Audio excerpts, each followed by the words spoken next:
Good evening, everyone. I'm Michelle Gray, the Director of Programming for the New York Times live conversation series TimesTalks, which pairs New York Times journalists with the brightest and boldest minds from the fields of fashion, theater, science, art, literature, and music. To find out who's coming next, go to timestalks.com and subscribe to our newsletter. I'm delighted to welcome you to tonight's event, live here in New York and live on the New York Times Facebook page and timestalks.com. Tonight, we're thrilled to be welcoming a lineup of legendary ladies coming together to celebrate Oscar, Emmy, and Peabody Award-winning producer and president of HBO Documentary Films, Sheila Nevins.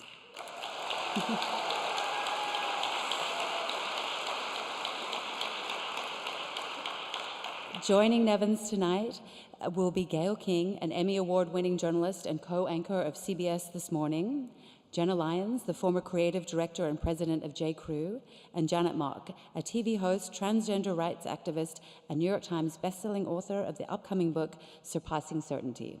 You'll hear much more about Nevins and her upcoming book, You Don't Look Your Age and Other Fairy Tales, from our esteemed moderator, Milena Rysick, a roving cultural reporter at the New York Times. Please join me in giving a very warm welcome to Milena Rysick, Gayle King, Jenna Lyons, Janet Mock, and Sheila Nevins.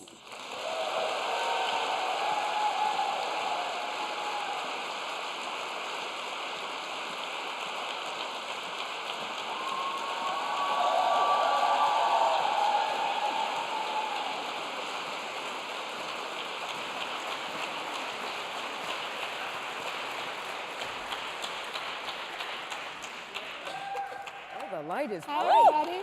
everybody. Thank you all for joining us. I am so thrilled to be here with this amazing group of women. Me too. And we're going to have a conversation, and you guys are going to have a couple of minutes to ask some questions as well. I want to say, first of all, I think this is the first time that I've had so many other interviewers on stage with me. So if you guys want to jump in and ask a question, if I'm not cutting it, feel free, Gayle. I thought it was all about me. It's mostly about It's you. all about Sheila, yes. Sheila's running this show. You guys heard that Sheila has this new fabulous book about to come out. And whenever I hear about people writing their memoir or a version of their memoir, stories about their life, I'm always curious, why did you decide to do it now? Were you keeping diaries? Did you think this is the moment? Were people asking you for this book, for a memoir, for years? Why did I decide to write it now? I'm not young, you might have noticed. There was less on this side of me than on that side of me. Although there's a lot behind me, I might add. Anyway, I thought I had spent so much of my life asking people questions about themselves, and I had never talked about myself. Not that I'm modest or kind or anything, but that's what I did for a living. And I had stories. I wanted to tell them, and they became a book. Is that fair? I think that's fair. Sheila, you're the only one that would know the answer to that. I don't know the answer, that's why I'm asking you. I'm like, I don't know. That sounds like a good answer to me. Was it nerve-wracking, though? This is what's nerve-wracking. This piece of hair that keeps coming. Could you fix it? It looks good. But it keeps falling. It looks very good. As you can see, I need help. Was it nerve-wracking? Was it nerve-wracking? Every day of my life is nerve-wracking. Was it more nerve-wracking than that? No. It was actually palliative. It was calming. Did I use the word correctly? I think so, Okay. yeah. Now, Janet, you have written your memoir, and you have another book coming out. You've got one bestseller, and I'm sure another one on its way. Yeah, so talk to me about that experience for you. People talk about it being sort of painful to write a memoir. Well, I had kept journals for large portions of my life, but I did relate in the introduction of Sheila's book to the point of her saying that she, for a long time, hid behind her subjects. And as a journalist, I did the same thing. I was hiding, working at People magazine, I was hiding behind very famous people's stories in order to not really show or reveal myself. And you ask a question in your book about self-revelation. What makes self-revelation so tough, so difficult? And I think so often about Their Eyes Were Watching God by Zora Neale Hurston. And it's my favorite book in the entire world because all it is about a woman sitting on her back porch telling another woman that she trusts her story. And so that book and knowing that very intimate exchange between me and a reader enabled me to get out of my head and allow me to get rid of all of the fear and all of the anxiety about showing parts of myself and just seeing it as trusting my reader to take the information that I'm sharing and hopefully, not judge me for it, but maybe see themselves in the mishaps and mistakes and fortunes that I kind of made along the way. But Janet's story is a little more dramatic than my dropping in on various stories, wouldn't you say? I felt the facelift story was pretty dramatic. Melissa Holden Voss. For me or for you? Well, maybe seeing my future someday. Or just like the story that I read for your audiobook, thinking about the story of the young woman who's kind of goes unnoticed and then is invited into, the office of a powerful man and goes in and sleeps with him and then gets a promotion. And gets a promotion the next day. No, it was a weekend. Oh, it was a weekend. Monday. Okay, the next business Friday day. to Monday. Yeah, the next business day. Got to get it right. Yeah, the next business day. So these are not all exactly stories from your life. Some of them are inspired by your life. Or tell me, are they? I don't know. What do you think? There's poems in there. What do you think? When I read it, Melina, I actually thought if it wasn't Sheila, it was a variation of something that had happened in her life or someone she knew. I didn't think any of them were something that was just made up. Like, there's a great story of two women on a train who are who seem to be very close friends, and they're talking about their sexual lives with their husbands. And both of them are sort of complaining, and one gets up to go to the bathroom, and one of the friends ends up calling the other woman's husband and saying, "She doesn't know about us." And this is her friend. And you thought that was about me? No. I thought I have to go. no. I thought it was maybe someone you knew. I thought maybe it was someone you knew, and I just sat there with my mouth open because these two women had been going back and forth about their lack of sex in their marriages, that they had gone to a comfortable place, only to find out that one was boinking the other woman's husband, and then I thought, Boinking? well, that sounds better than fucking. I think that's more polite to say. We're allowed to say fucking on this stage. Are we allowed? I think so. What is boinking? What Does is anyone know boinking? that word? Sexual intercourse, Sheila. Sexual intercourse. I thought it was like, So I mean, I just thought that was such a great read. I thought that was a great read. I didn't think that was you, Sheila. I did not think that was you, because I don't think you're... I wrote it about you, Gayle. Now that Definitely wasn't me. that story is called Frenemies, and we were talking backstage about the concept of frenemies. Sheila said you might have some frenemies here in the audience. Raise your Sheila, hand if talk you're a about frenemy. Well, tell what a frenemy is. Tell what a frenemy is. Well, you know what a frenemy is. A frenemy is someone who acts as if they're your friend. Why not? Help! Can you hear me now? Are those the cheaper seats? That's... What? I can't hear you. All right, well, They're saying there's an echo in the room and that it's There hard is. to I hear it here, too. So maybe somebody with audio could work with that. 'Cause Yeah. I hear it too. I hear it too. I hear it, too. A frenemy... Can you hear me now? Just... What?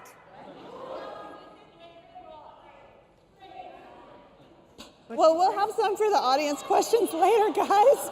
We're gonna talk now. Hold your horses. Move the seat. We'll work She was out saying the sitting in a straight audio. line would Okay. help. Oh, maybe the seat should be Sit in a straight line. That's what she was saying. Who is that? Come up here and help us straighten the seat. Straighten? Is everybody having a trouble hearing? Okay. Okay. Maybe we'll just kind of let's try to make it work. Thank you for whoever is the audio engineer in the audience. No, wait, we have to go first. I actually think the audio engineer should work on that. Straight line? Come forward a little bit. I love a participatory audience. I like that. How's this? Is that better? better? I like Rob? Can you hear us Better, now? guys? Okay. This is a Times Talk, the paper that we count on for our news and information. Are you guys a little better? I'm sure that they are working on it right now. They have some handheld mics that we got can it. try It's that. a little better. It's a little better. It's worse. Okay, let's just live with it, okay? Here they come. Here they come.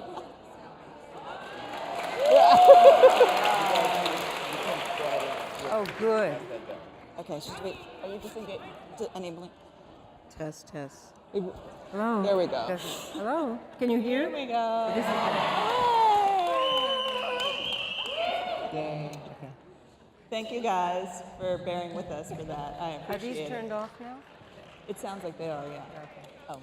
Oh, great. Thank you very much. Okay. And we can share this. Yeah. We're working Okay, and on we'll it. share this. But let's get back. Can we get back to We'll share frenemies? this. No. We probably made a lot of frenemies in the audience right now. Sorry. I think they were enemies, actually. A So what do friend- you do when you discover that you have a frenemy? You outsmart them. Because you pretend that you haven't caught on. Isn't that right? Well, then buy the book and read it. A frenemy is a painful experience because it takes, when you say, it takes a while to realize you're being betrayed. And by that time, it hurts. And you have to make an adjustment, which is often complex and full of fraudulent cover-ups. Is that fair? You look sad. You want to talk? No, because I think, isn't that the worst kind of betrayal, to be betrayed by someone who you think is a friend? Horrifying. I think that, I think I'll just speak for myself, where you're close to someone, you think they're going to be a friend. I had someone who, we were both married, and it turns out we weren't on the train, but she ended up betraying me in, I think, one of the worst ways you can betray, by sleeping with my husband. And I had no idea that was coming. I told you the story was about you. No, it wasn't me. It wasn't me, because we weren't on a train. But I just think that has to be one of the worst betrayals, to be betrayed by someone who you think is a friend. Or I meet someone, I think, oh, it's so nice to meet somebody new, and next thing you know, they said, can you get this script? Oh, that's horrible. Can you read my book? Can you pass this on to Oprah? Can I be on CBS This Morning? Or, can you look at my dress line? So I find the older you get, I find it's harder to meet and make new friends. But I don't want to set a wall around myself not to make new friends, because I think friendships are very, very, very important. Sheila, you must have had so many experiences where people tried to, slip you a script under a bathroom door, that kind of stuff. Does that happen? But she's a producer, so What that's am I? good. What am I? You're a producer. Do you want people to slip you scripts whenever they can? I don't go to the bathroom that much. No, I actually don't. I wait till it's necessary. And the bathrooms I go to, the wall sometimes goes all the way down. What kind of, I don't really know. So, but in terms of I don't consider a script under the door. That's just aggressive and annoying. I do you find... hear those stories, though, that happens. Yeah, I do find when someone seems to be interested in me and just finds me so interesting, and then 5 minutes later asks me to hire their second cousin on their mother's side as an intern, I find that to be terrifying. Because I actually thought they wanted to talk to me. That's very, don't you find that? But a frenemy is much deeper than that. Yeah. Much more painful. Can we move to another story? Sure. Jenna, you were styling everyone backstage. Do you mind getting those requests? Oh, well, it depends on the person. I like her. She's okay.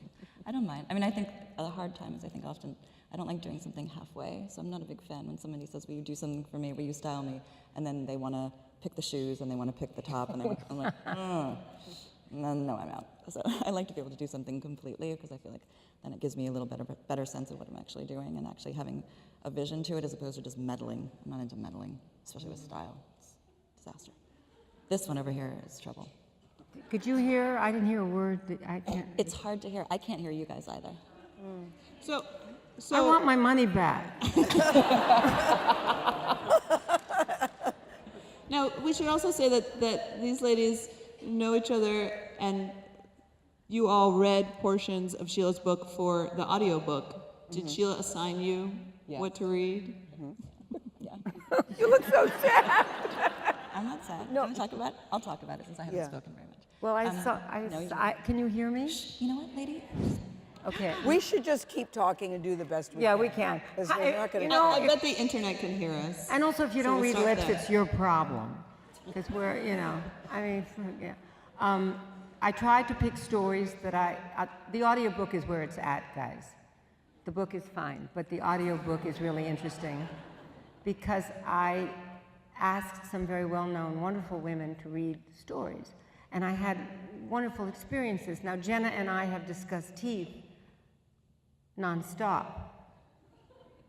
I mean, we have every All kind kinds of body parts. What, honey? All kinds of body parts. All kinds of, well, you'd have, but I've just had mostly teeth. I know. But we sort of bonded over. Well, that wasn't where we bonded. Well, that's not what we bonded over. We bonded over the over expense of vaginas. having a smile and the pain of having a smile when your teeth betray you. I had a dentist once who said that your teeth were meant to last 39 or 40 years. And, you know, I made it a little past that, but they start to leave you and go other places. And then the only thing you can do is go to a pastodontist? Yeah, well, Pastodontist. yes. Or we bonded over that. periodontist. Periodontist, orthodontist, endodontist. There's a lot of doctors in the book, let's say. No, there are a lot of dentists in the book. There's only one doctor, I think. Very important doctor. A facelift doctor. It is. The book is called "You Don't Look Your Age," and I was going to save this question to the end, but let's talk about it now. Why do you think that we're ever going to get to the point where how you look, the older you get, where it does not matter? Nobody wants to give me any hope here. I mean, We're so accepting of so many other things now. I mean, I think it's listen, I think it's a total shame. I mean, if you go to, can you hear me? Sorry. Yeah. Yes? Okay. If you go to Europe, you know, I think women age differently and there's a different appreciation for women aging, and you don't see the same level of plastic surgery. I literally was uptown the other day and walked out of a store, and I mean, I kid you not, I literally took a jump back.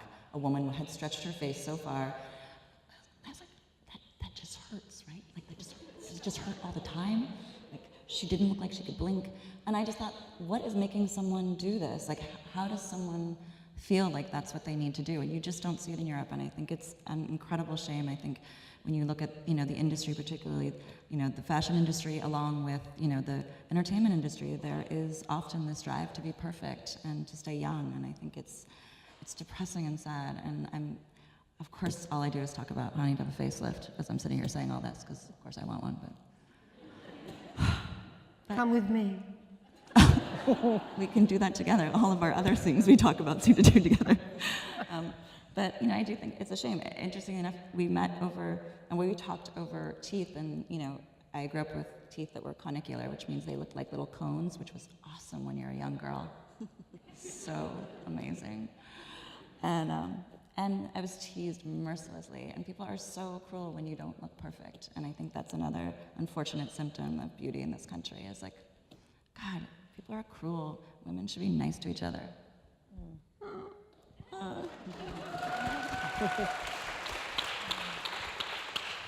Well, to jump back from that a little bit, you mentioned the entertainment industry, and obviously all of us here in some way work on screens. Sheila, I understand that your mom did not allow you to have a TV when you were growing up, a television set. I showed her, didn't I? No, I So didn't you had have- no conception then that you might be No, I working went on to my this friend Elaine's house, and I would watch Your Show of Shows and Milton Berle. That's not, yeah, 2 shows. And then I had to come back home and do my homework. Even if I'd done it, I had to do it again. True. No, I didn't have a TV until I got to college. Why wouldn't she let you have a TV? Because she wanted me to do well in school. She wanted me to be smart. She wanted me not to. I don't know why. Ask her. She's dead. Do you feel like that? You said you showed her. Do you feel like this career in some way was Is. an act of retribution for those kind of rules that you grew up with? No retribution anymore. Just, I know I love what I do. You're telling me that I did it because of my mother? Well, I think sometimes people do things in adulthood because they lacked it in younger days. I don't know, you ladies, tell me, were any of you ever a wallflower? I was a wallflower. Shit, yeah. I was never a wallflower. You never will be. Never was a wallflower. What's a wallflower? No. Yeah, I mean, or Gayle, you're saying no, you were never a shy kid. Here, no, take this one. It doesn't work. I wouldn't say shy was a word. I was always a very chatty kid in school. But, you know, where you get a note home that says, "Dear Mr. and Mrs. King, Gayle is a very bright student, but she tends to talk a lot in class and is disruptive." And I talked to her about it, and now I'm bringing it to your attention. But, you know, when I was in college, or my first job, I was 20-something, I had a grandmother who said to me, "You know, Gayle, Mother Nature wasn't as kind to you as she was to other little girls." So my grandmother said this to me. "So you really need to start wearing makeup." And I remember thinking, looking in the mirror, going, "Gosh, that's pretty harsh." I went home and told my mom. So I grew up thinking, I knew I wasn't the prettiest kid. I always knew that. I never thought I was a pretty girl in class, and still don't. But I think you have to get to the point in life, guys, where you know there's always going to be somebody prettier, smarter, thinner, who's going to be have a better job, and you just have to get to the point where you feel okay about yourself. And so once you reach that point, you can have a great appreciation for whatever anybody does or what they look like. But it took me a while to get that. My grandmother's words were very scarring to me because I didn't think that I was unattractive, but I knew I wasn't pretty, but I never thought that Mother Nature was not unkind to me. I think that's a hell of a thing for your grandmother to say to you. So. Did you say anything back to her? No, I didn't. Did you cry? What was? No, I was She was too asking stunned. what your reaction was. Oh, I was stunned. When she said it, I was stunned. I knew it wasn't nice, but you know, it's your grandmother. I was raised in a house that you don't talk back to your parents, and you certainly don't talk back to your grandmother. Like, how dare you say something like that to me?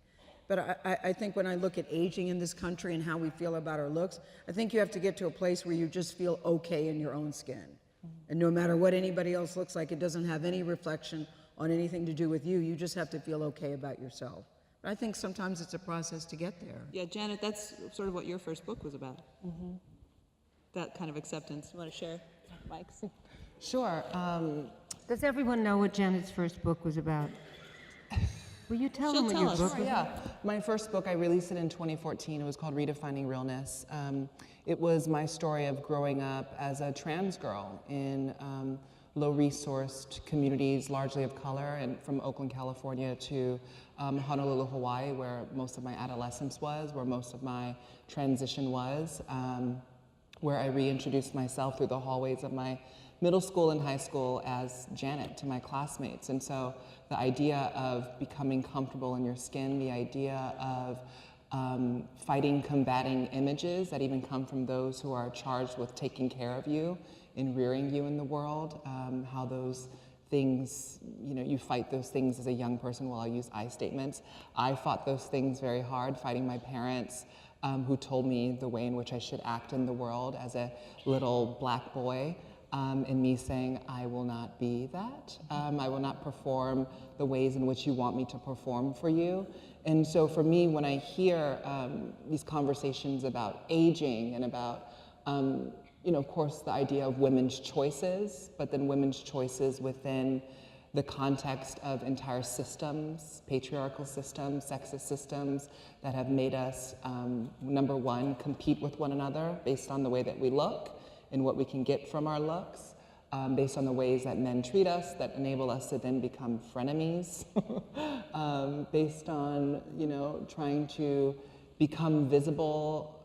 The idea of aging for me is like, the world wants you to go away when you have all of this experience to give, which is so tragic to me a little bit. They want to disappear older women who oftentimes have so much wisdom and knowledge to hand over, and still, I love that your correction of is career that is, right? You're still working, you're still creating, you're still producing, you're still making. I just worked with you last year with the trans list. And so that was a lot of thoughts there. But yeah, my book is called Redefining Realness. You can order it on Amazon. Well, I'm glad you brought up Sheila's career, because I want to show some clips about that kind of show a little bit of the breadth of the work that you've done, the over 1,000 films that you have produced. So if we can roll that first clip, please.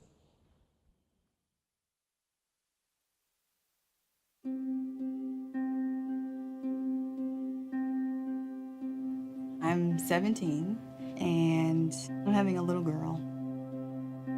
How is it that you don't want her, but you are forcing me to keep her? If I'd had a child with that man, I'd have killed myself. I just want to graduate high school and then go to college. I can't believe that I'm a citizen of a country that says it's okay to kill a baby. I look at it helping a young woman get on with her life. People telling their stories is so important because we keep those things locked inside of ourselves and they kill us.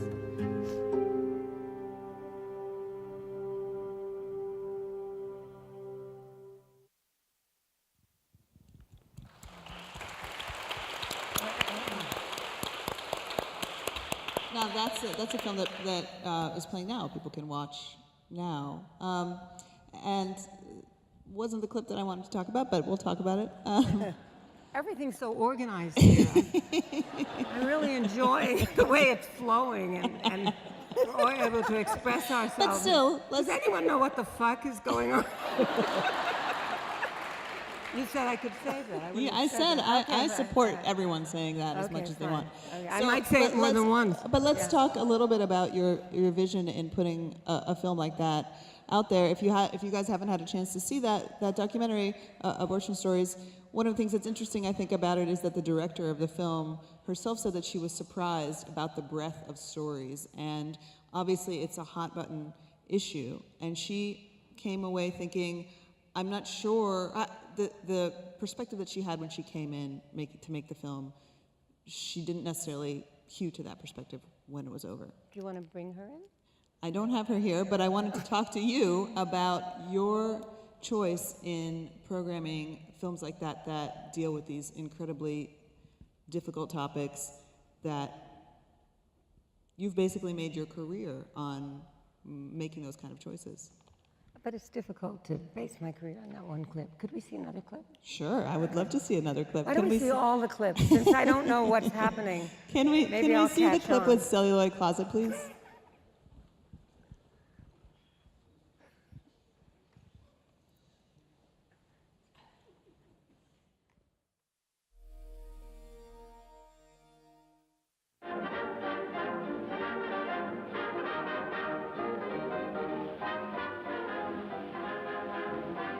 May I cut in? Why, certainly.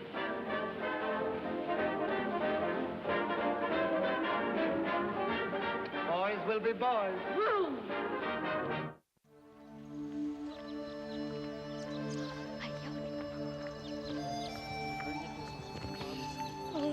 如果我们那时候在上课的话，我们全班人都不得上网。全班人都不得上网。啊，因为我们那是在上体育课的嘛，不是在儿前的。就是这里，就是他们说。这里是我们的学校。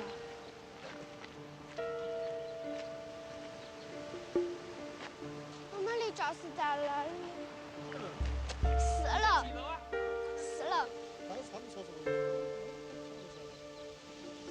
这样这兵的同学就3个空，好同学。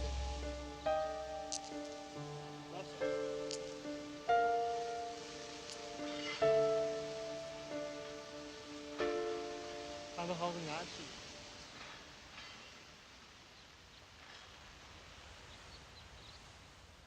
让他们一路走好。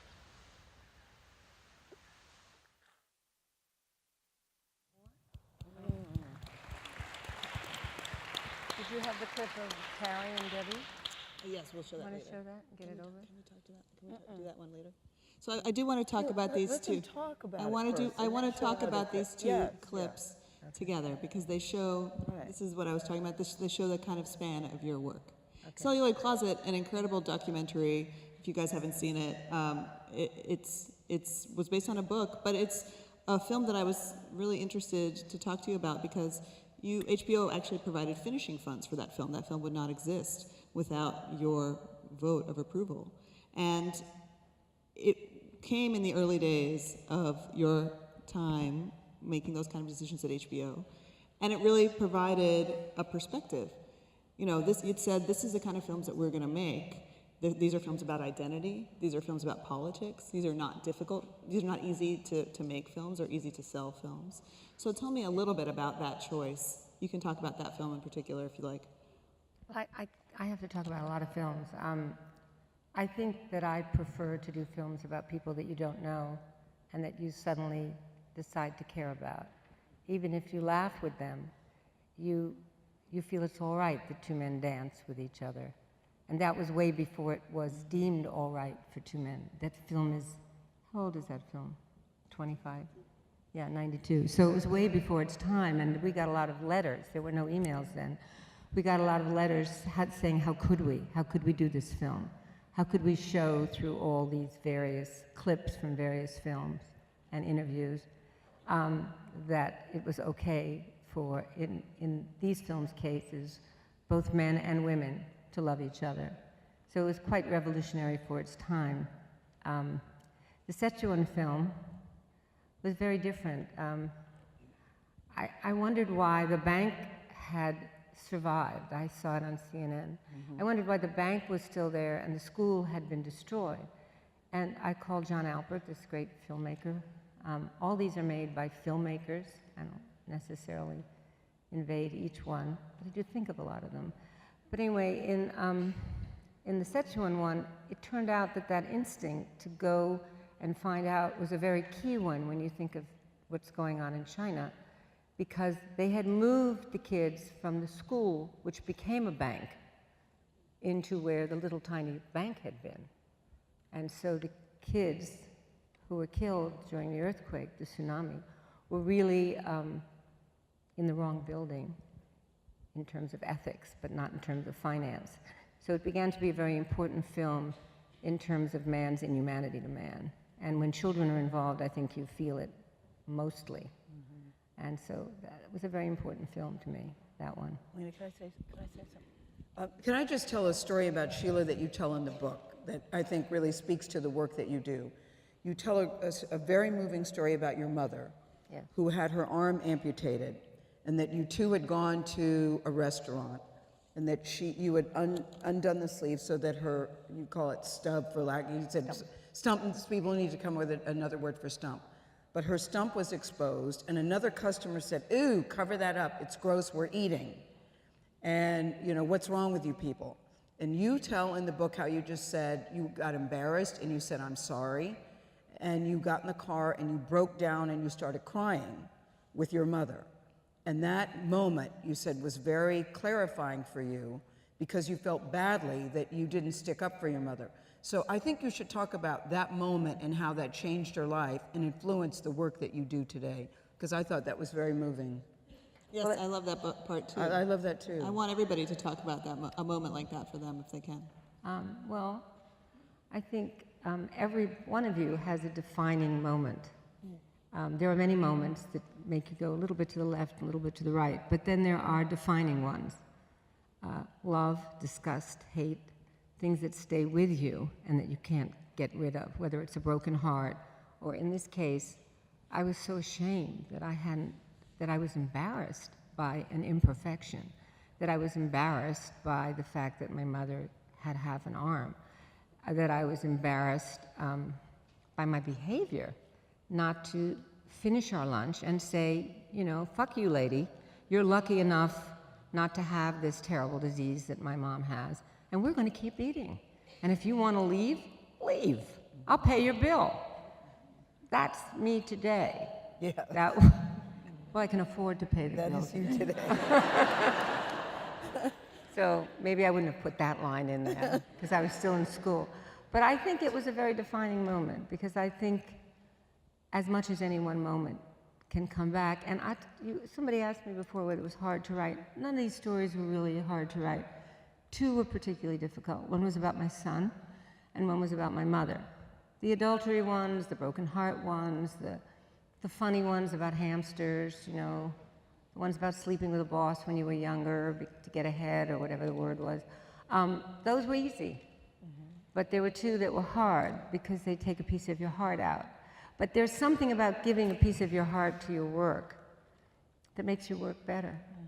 and it makes it not work. It makes it a sort of a mission statement or a mission, and I think that story was a defining one. But the thing I like about that story, you said you were mad at yourself that you didn't speak up for your mother, and that you made a vow that you would give a voice to the voiceless.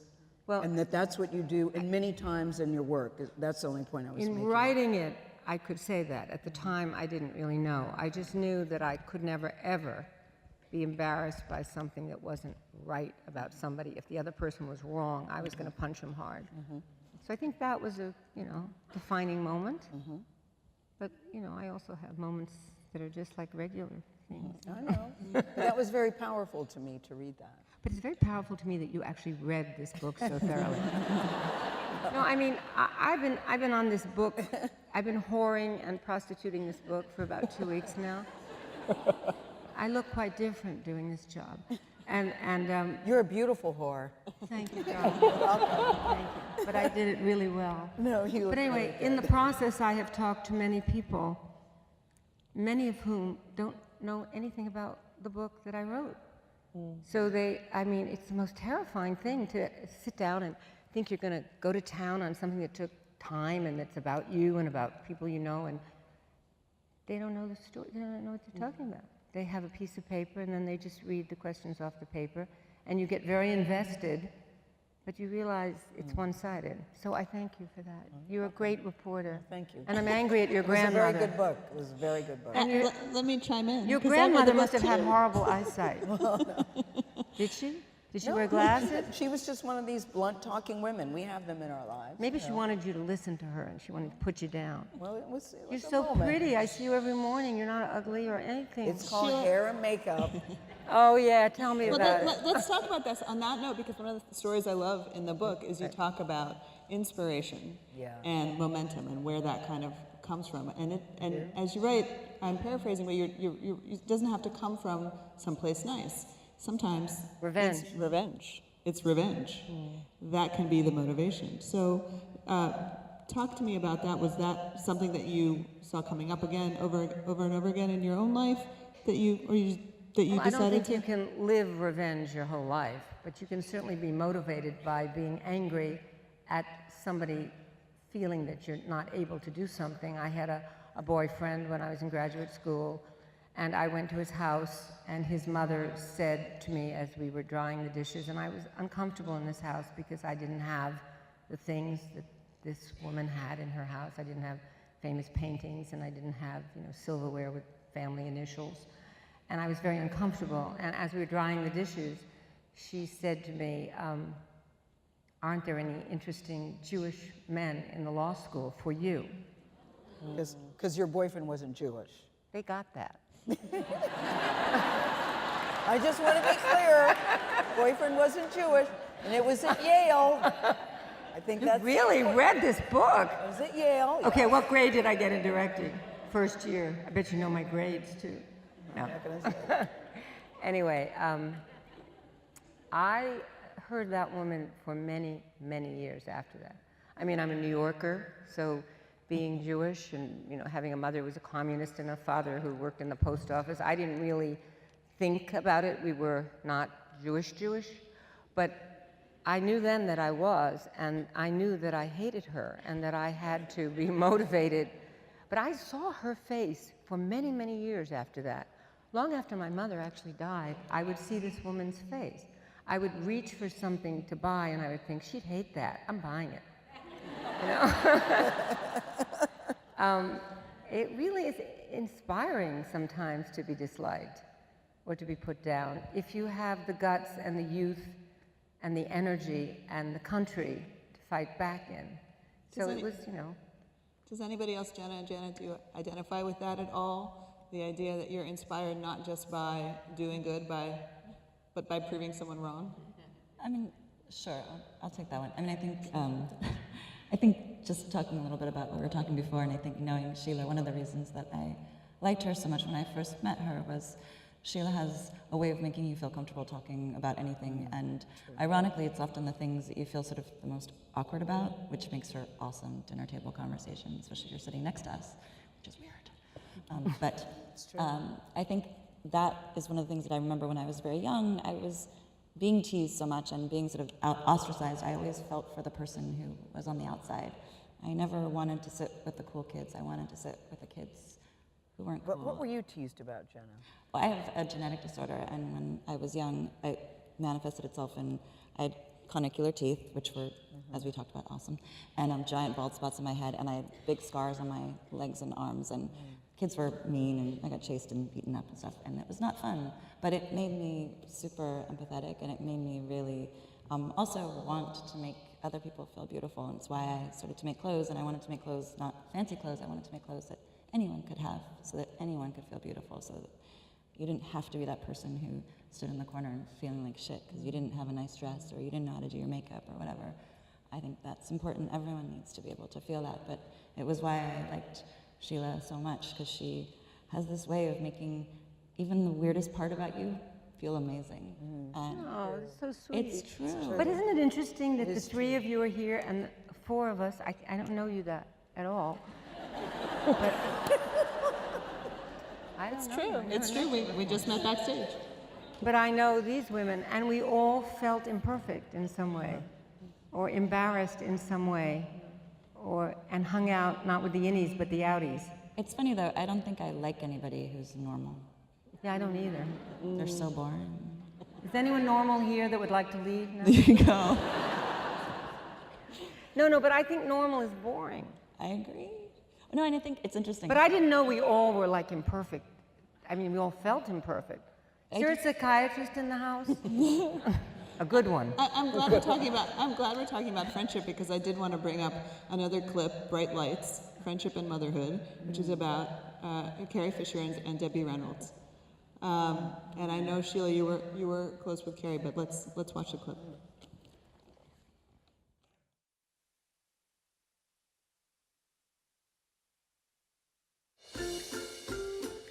Mother and I live next door to each other. Mommy, I'm home. You cannot keep that phone. That's from when they first invented cell phones. Works fine. It's ridiculous. Just dandy. I have to go and start rehearsals for Star Wars 72. I'm concerned because my mother is not feeling well. This for the show? I forgot I had it. That's what's good about losing your memory, is there's so many surprises. It's like the old days in a way, but I'm like the old days, so. My family in particular could overwhelm most people. It wasn't just my mother that was super famous. My dad was a world-class singer. They were the couple of America. One heck of a marketing tool. My mother, she'll forget. She's not 35. Age is horrible for all of us, but she falls from a greater height. Manic depressive is a disease. That was not diagnosed then. So nobody kind of knew what was going on with Carrie. I went too fast, I was too much. I couldn't handle it. That's it, that's all. Okay, look. Turn around this way because your rear end is to the camera. I'm my mom's best friend. I share everything with my dog, That's right. especially the chick. Far more than I ever would want to. I know what my mother feels and wants. Now just do what your mother says. It makes life easier. As if. There's a lot of it.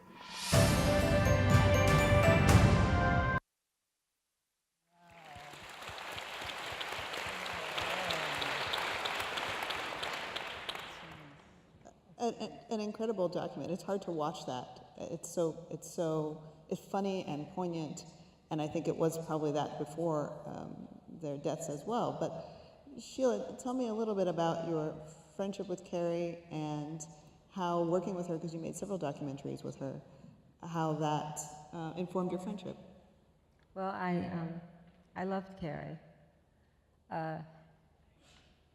She was spectacular. We should have had nothing in common. She came from a different kind of family, certainly. But we just loved each other. I mean, she was just, I saw her in Wishful Drinking. I don't know how many of you saw that. Yeah. And I came back to HBO, and it was hard because I do documentaries, so what do I know about a woman standing in the theater telling the story of her life? But I did convince my bosses and I did get permission to film that show. And in filming it, I wish Carrie was here.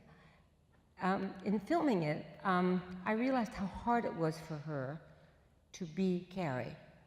And we all have trouble being who we are, but she was funny from tremendous pain and mental illness.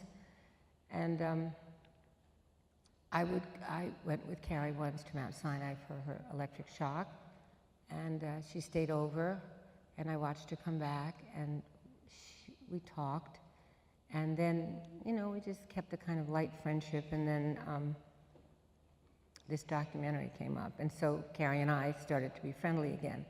But we had an incredible kind of humor coming from totally different spheres, but she had a self-destructive kind of streak. I'm sorry, Carrie, I don't mean to be talking about you, but that was a very hard documentary to have completed and to put on after the death of both Debbie and Carrie. I was probably, well, you're here, my husband. Wasn't it the hardest thing? Did I cry all the time? I couldn't stop crying. It just was horrifying. Because I had asked Carrie to come to New York to read 2 of the stories in my book. And she said, oh, fuck you and your book. I'll swallow your book. But those were her actual words because I have them in a text. And she said, I'm flying straight from England directly to LA. And I said, you're not going to like 11 and a half hours. And that was the end of Carrie. So. Is there some solace in sharing? None. No solace. Accidental, too fast. Poor Care. I don't know why she died. But I have this fantasy, you know this, Rob. You were about to go out there and shoot it, right? I have this fantasy that if she'd stopped in New York, this shows you how crazy I really am, I could have saved her. I'm obsessed with this fantasy, that I could have taken her back to Mount Sinai, and if she'd had a heart seizure or whatever, I could have, it shows you that I'm nuts. But I miss her very much. And you all should miss her, because she's not just Princess Leia. You know, I saw her at Comic-Con. I stood on the line where she was signing for everybody at the Javits Center here. That was about 11 weeks before she died. And I said, Carrie, how do you do this? And she said, it's the only time I get to see real people. And it was interesting. But life. Well, I think for the rest of us, the stories that you bring to the screen, stories like this one of Carrie, who many people know, and stories about disabled veterans that many people don't know, they do provide solace for us as viewers, as audience members. I mean, you guys, you're friends, but I think you would agree, you're nodding here, that is part of the empathy that you are sharing in your work. So thank you for that. Thank you.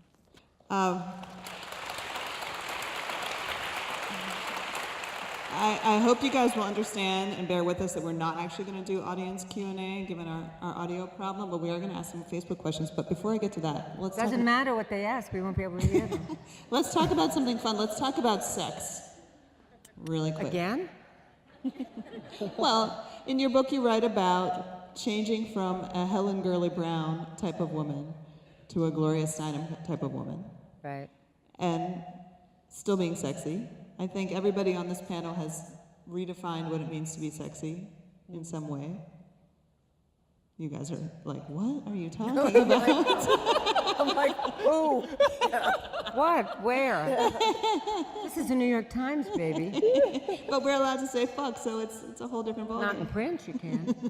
But she does tell many different sex stories in the book about couples who've been married for 30, 40 years where it's I think you read too much into this book. No, you have a great story about a couple. He was cheating, or he had the blue Viagra pills, and she found it. I made that up. Yeah, I did make that up. She found it, and then she substituted the blue Viagra pills for pills that make you seasick. That's hilarious. All of a sudden, he stayed home a little bit more. That was a funny story. Well, Sheila, you helped redefine what kind of sex was allowed to be on TV. Yes, I did. With your early series. I did. Real Sex. Because I'm so hot. It's because you're so hot. She's not saying it into the mic. She's saying it under her breath. But. No, I thought that it was missing. I'm always looking for what's missing. After all, HBO is a paid television service, and you've got to pay for something that's going to be different. And it seemed as if I was seeing R-rated movies and documentaries were PG or PG-13 at the most, and I thought I could put the R into docus. It wasn't like a profound thought.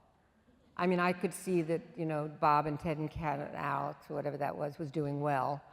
And there were 4 people in bed, and I thought, swinging. I'll do a documentary about swinging. I'll get a good rating. So, I mean, I stole a lot of the sex idea from narrative film because I didn't see why documentaries had to always be about politics or about famous people, that they could be about real people. And I just borrowed from what was working, which was that our movies were working, so I made our documentaries. It's not Is there deep. a lot of swinging going on in the country? Do you think I'm an authority in swinging? Well, you did a documentary. I'm just curious. This I'm talking about 25 years ago. Oh, okay. All right. What do you think? I don't think so, but I think know. it sort of stopped. honestly I think don't it know. works. Swinging probably goes under different names now. Like what? I don't know why I'm the authority. Yeah, Melina. How did that No, happen? Melina. Okay. This is what we're going to do. We're going to go to our safe Facebook Live questions. Okay, ladies, I feel that you learn more from failure than success. We've talked about that a little bit. Is there a challenge that has shaped your lives? Well, first of all, ladies got me. I wanted to leave. I didn't know. You think these are 4 ladies? Anybody want to jump in? Anything that any moment? I mean, you talked about it a little bit. So I think that for me, probably one of the first defining things about, you know, a lot of people talk about me being trans. It's like the defining public-facing thing about me. But I think for me, it was class. And one of the films that I've loved the most from Sheila, I think would be, Sheila's, every time you talk about her film, she's like, please shut up, I want to talk about my book. You see her cringing, her body shifts, she's just like, I don't want to talk about work. But was Class Divide, you know. One of my favorite films. The little girl in the projects across the street who wants all of the things. Rosa, who wants everything and doesn't get into the Avenue School. This is a film about, we were trying to do something about the 1%. And I was visiting David, I was visiting my son, and I was a little early, and I never want to get to his apartment too early, for reasons which you might figure out for yourself. And I went to 10th Avenue, and I sat in the park, and on one side of the park, oh, for heaven's sake, listen. Can you hear now? Okay, so I went to this park on 10th Avenue, and on one side were the Elliott housing projects. On the other side was the Avenue School. And there must have been a rehearsal or something because it was a Sunday and these very expensive cars were pulling up and these lovely children were going into the Avenue School. At the other side, there were kids coming and playing in the park, playing basketball. And there was a racial divide, an economic divide, and then there was this park in the middle. And I thought, this is the 1%. This is the story. This is the West Side story of New York, which is a microcosm of the inequality of economics in this country. And so I like to cast producers to the subject, and Mark Levin, who's kind of a revolutionary producer, I said, Mark, I've got an idea. We do 2 things. We do the kids in the Avenue School and the kids in the Elliott Housing Project. And in the process, we met Rosa, little Rosa. And Rosa was so brilliant, but she kind of spoke Spanglish. So she, you know, we tried to get Rosa into the Avenue School. And I know because it's a quote-unquote movie, it's supposed to happen, but in real life, it doesn't happen. And Rosa did not get in to the school. But it's the story of the divide, and it's my kind of docu. Unknown people, people you begin to care about, a larger story told in a microcosmic way that gets you in your gut. You know, that's what I like. Okay. No more. And we'll do one more question. Leading off that, many of the documentaries that you do focus on women's rights. What do you think are the pertinent issues of our time? I'd like to hear that from everybody. We'll talk about it from women's rights, from the perspective of trans rights, people of color, whatever you guys would like to, however you'd like to address that. It's still equal pay for equal work. You know, it's still equal pay for equal work. You tell a great story, or there are many different Did you stories. memorize this book or you just read it?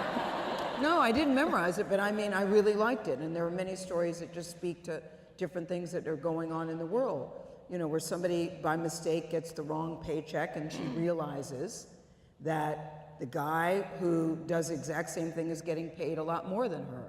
You know, we still have stories like that today. So that to me is still a main issue that we have to deal with. I mean, I guess I would say the thing that I say the most that I think bothers me most, and it sort of circles back to what we're talking about, is just a lack of acceptance and so much judgmental behavior. I mean, I think our current administration is fueling that. When you think about all the things that we've been through, most of what we've been through has been, you know, this, like that young little girl Rosa, it's like just not feeling like you're equal, or in that, why someone would want to hurt someone else's feelings or be mean to someone else just because they're different, a different religion, a different color skin, a different gender, a different, you know, sex, life, whatever. I don't care. Do whatever the hell you want. Like, be a freak. I'm all for it. And I just think, like, we're just not that accepting, and I don't know why. I don't, you know, and I think about religion, and the premise of religion is supposed to be love and understanding and acceptance, and yet sometimes it creates such a huge divide. I think, I don't know, like, God, can't just be nice. Fuck it.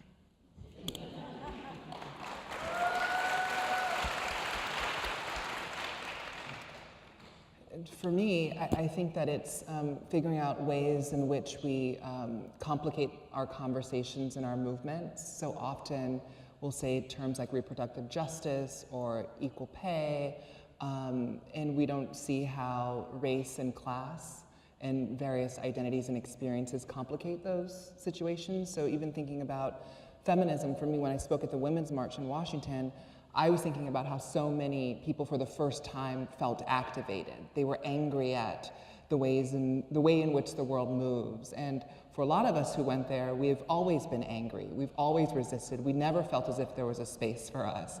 And so we were not surprised by the way in which the country made this decision. And, you know, and so for me, it was about how do I, as one of the leaders of these movements, how do I help give language to people? How do I help people try to understand that when we say that, you know, women's rights are human rights, to realize that even when we say the term woman, that has to be complicated and to include queer women and gender nonconforming women and trans women and black women and undocumented women and sex workers and all of these various points of which we are all under this umbrella of womanhood. And so for me, it's about complicating the conversation, but at the same time, as we act from ourselves, from our own stories and experiences, that we also move beyond ourselves and we learn about other people's experiences. And I think that what Sheila's work, your body of work, has done is that you've allowed us to have a window into another person's life, but then also have that window become a mirror so that we can see our own lives and see what we need to do to enact change, to shift conversations, and to hopefully find some kind of sense of acceptance, of love, and of freedom for us all. That sounds like a good documentary. That sounds like a good documentary. Yeah, it sounds like all I just said to documentaries. Janet, that sounds like a good documentary. I wish you would do a documentary on race. We sit here in 2017, the Boston Orioles game. A player from the Orioles playing at Boston, they're yelling racial slurs at the stadium at Fenway Park. That's crazy to me in 2017. That as far as we've come, that still happens in 2017. And I think it's because so many people are afraid. Maya Angelou used to say we are more alike than we are different. And I do think that's true, but there are some differences and that's okay. But I think unless we talk about it, have a real conversation about it, nothing really changes. You think a documentary can do point that? You said, what? You think a documentary can do that? Well, I don't know, Sheila. I just know you're very good at what you do. And so I think there's a a way to documentary figure can it do out. that. Do you agree? A documentary can open up, as you said, Janet, people's eyes. I know we get nowhere without a conversation about it, and I just think that you're one of the best. I think that the issue is that does hate. it. Where does hate come from? That's right. And hate must come from... Hate has to be taught. Hate has to be taught. Hate has to be There's that great song from South Pacific, which you're all too young to know, but I'll sing it. Okay. It says, you've got to be taught before it's too late. Before you were 6 or 7 or 8, to hate all the people your relatives hate, you've got to be carefully taught. And that's why I think, I didn't write those lyrics. I think it might have been Hammerstein, I don't know. But that's always haunted me, because small children need to be taught to hate. I don't know that we're born hating. I think it's and so if I were to do something, I think I would do it for children. Okay, I'm just throwing it out there. Okay, baby. Because you're still working. Yeah, but you work for a network too. When is your last now?